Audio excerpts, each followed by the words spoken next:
एक बार कमल अपनी पत्नी रीता के साथ बैठा चाय पी रहा था। तभी रीता की नजर एक छिपकली पर पड़ती है और वो डर जाती है। रीता कमल से कहती है, कमल मुझे बचाओ कमल। कमल भी घबरा जाता है और बोलता है, क्या हुआ रीता, क्या हुआ? हार्ट अटैक आया है क्या? डॉक्टर को बुलाऊं क्या? कमल की बात सुनकर रीता गुस्से में बोलती है, हाँ, तुम तो यही चाहते हो कि मुझे हार्ट अटैक आए और मैं मर जाऊं, लेकिन मैं अभी मरने वाली नहीं हूँ। तुम्हारी छाती पर मूंग दल के ही मरूंगी, समझे? छिपकली है छिपकली। रीता की बात सुनकर कमल हंसने लगता है और बोलता है, क्या कहा? छिपकली? तुम तो ऐसे डर रही थी जैसे तुमने कोई डायनासोर देख लिया था। रुको, मैं भगाता हूँ। कमल फिर छिपकली को भगा देता है और अगली सुबह कमल काम पर चला जाता है। उसी दिन कमल के पिताजी दीनू और माताजी सविता वहाँ आते हैं। रीता किचन में काम कर रही होती है, तभी उसे छिपकली दिखाई देती है। हाँ, माँ जी बचाओ मुझे, यहाँ छिपकली है, माँ जी बचाओ। रीता की आवाज सुनकर सविता वहाँ आ जाती है और छिपकली को मारते हुए बोलती है, तुम भी ना बहू, कितना डरती हो छिपकली से। अरे ये लो, मार दिया इसको। ऐसा कहकर सविता छिपकली को मार देती है और मरी हुई छिपकली को घर के पीछे फेंक देती है। शाम को सभी लोग खाना खाकर सो जाते हैं। रात में रीता को सपना आता है कि वही छिपकली उसे खा रही है। रीता घबराकर उठ जाती है। ये कैसा सपना है? ये आजकल छिपकली मुझे हर जगह क्यों दिख रही है? ऐसा कैसा डरावना सपना है ये? तभी उसकी नजर सोते हुए कमल पर पड़ती है और वो गुस्से में बोलती है, पत्नी को इतने भयानक सपने आ रहे हैं और इस आदमी को देखो कैसे घोड़े बेचकर सो रहा है। जरा भी चिंता नहीं है इस आदमी को मेरी। हाँ। तभी उसकी आंख खुल जाती है और बेड पर बैठी रीता दिखती है। रीता गुस्से में बोलती है, कोई भूकंप नहीं है यहाँ, मुझे इतने भयानक सपने आ रहे हैं और तुम ऐसे घोड़े बेचकर सो रहे हो। फिर रीता कमल को सपने की बात बताती है, जिसे सुनकर कमल बोलता है, यार रीता, तुम भी कितनी डरपोक हो। चुपचाप सो जाओ, हो जाता है कभी कभी, आ जाते हैं ऐसे सपने। फिर रीता और कमल दोनों सो जाते हैं। अगली सुबह जब रीता किचन में काम कर रही होती है, तभी उसे वही छिपकली दिखती है, जिसे देखकर रीता डर के मारे जोर से चिल्लाने लगती है। रीता की चीख सुनकर सविता भी आ जाती है। सविता की बात सुनकर रीता बोलती है, माँ जी, मैंने अभी अभी वही छिपकली देखी जो आपने कल मारी थी, वो मेरी तरफ बढ़ रही थी। रीता की बात सुनकर सविता हंसने लगती है और बोलती है, तुम भी बहू, अरे सारी छिपकली देखने में एक जैसी ही लगती हैं। खैर छोड़ो और बताओ, कहाँ से छिपकली आ रही थी? रीता दीवार की तरफ इशारा करती है, लेकिन वहाँ कोई छिपकली नहीं होती। छिपकली वहाँ से जा चुकी होती है। कहाँ है छिपकली बेटी? लगता है तुम कुछ ज्यादा ही घबरा रही हो छिपकली से। अरे कुछ नहीं होता, तुम इतना मत डरा करो। ऐसा कहकर सविता वहाँ से चली जाती है। रात में रीता छत पर अकेले घूम रही होती है, तभी वहाँ एक छिपकली आती है। इससे पहले रीता कुछ समझ पाती, छिपकली का आकार बढ़ने लगता है। ये क्या हो रहा है? ये छिपकली ऐसे क्यों बढ़ रही है? हे भगवान, मेरी रक्षा करो। थोड़ी ही देर में छिपकली का आकार रीता से भी बड़ा हो जाता है और वो रीता के पास आकर बोलती है, क्या हुआ रीता, डर गई? लेकिन तुम्हें डरना नहीं, मरना होगा, मैं तुम्हें मार डालूंगी। ऐसा कहकर छिपकली वहाँ से चली जाती है। रीता भी डर के मारे बेहोश हो जाती है। जब उसे होश आता है तो वो अपने कमरे में कमल के साथ होती है। कमल रीता से बोलता है, क्या हुआ सविता, तुम बेहोश क्यों हो गई थी और तुम बहुत डरी हुई लग रही हो? रीता कमल को सारी बात बताती है, जिसे सुनकर कमल चुप हो जाता है और अगले दिन रीता को डॉक्टर के पास ले जाता है। रीता डॉक्टर को भी सब बात बताती है, जिसे सुनकर डॉक्टर बोलता है, आप दोनों चिंता मत करो, कई बार ज्यादा काम करने या कमजोरी से ऐसा हो जाता है। मैं कुछ दवाएं दे रहा हूँ, आप खा लो, सब ठीक हो जाएगा।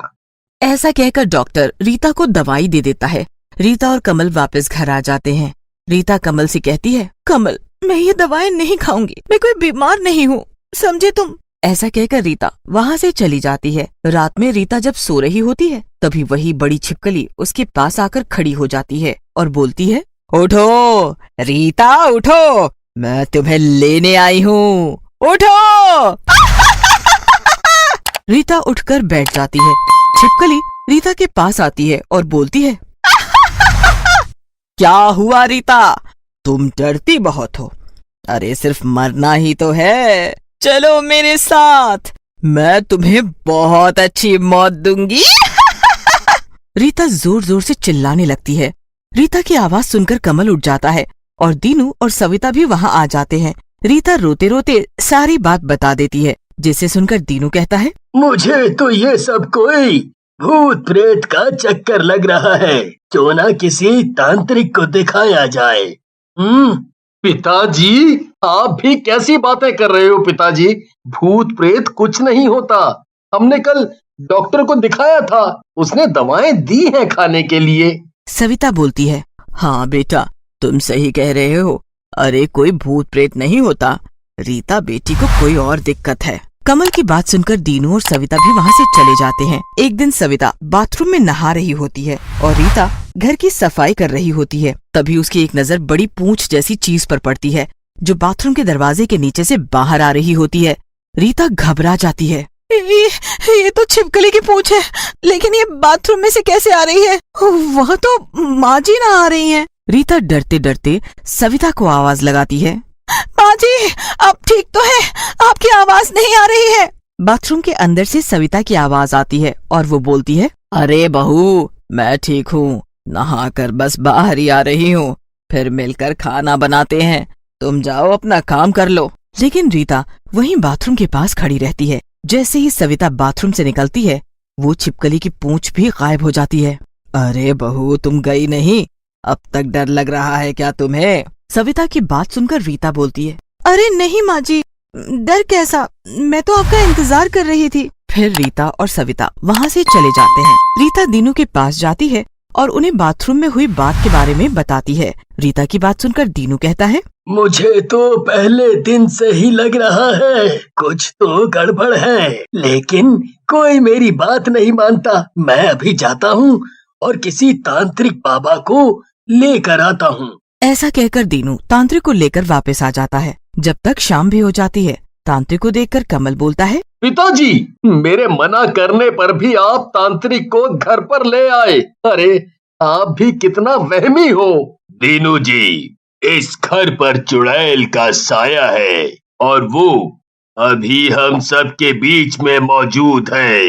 अगर जल्दी ही कुछ ना किया तो वो इस घर के हर आदमी को मार डालेगी। चुड़ैल?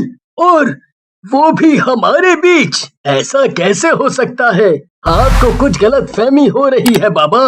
दीनू की बात सुनकर तांत्रिक अपने हाथ से भभूत निकालता है और हवा में उछाल देता है। चारों तरफ धुआं ही धुआं हो जाता है। जैसे ही धुआं हटता है, सविता छिपकली बनने लगती है। उधर सविता छिपकली बन जाती है और बोलती है, सही कह रहा है ये तांत्रिक, मैंने उस सविता की बच्ची को मार डाला और उसका रूप बदलकर घर में घूम रही हूँ, लेकिन अब मैं सबको मार डालूंगी। तभी तांत्रिक बाबा बोलते हैं, दुष्ट चुड़ैल, अभी मैं जिंदा हूँ, समझी?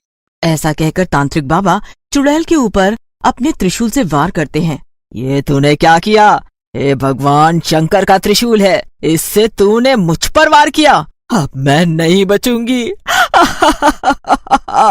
लेकिन मैंने सविता को मार डाला, क्योंकि जब सविता ने मुझे मारा था तब मैं माँ बनने वाली थी, लेकिन फिर मैं रीता को और बाद में इस कमल को भी मार डालना चाहती थी, ताकि सविता का वंश भी आगे ना बढ़ सके।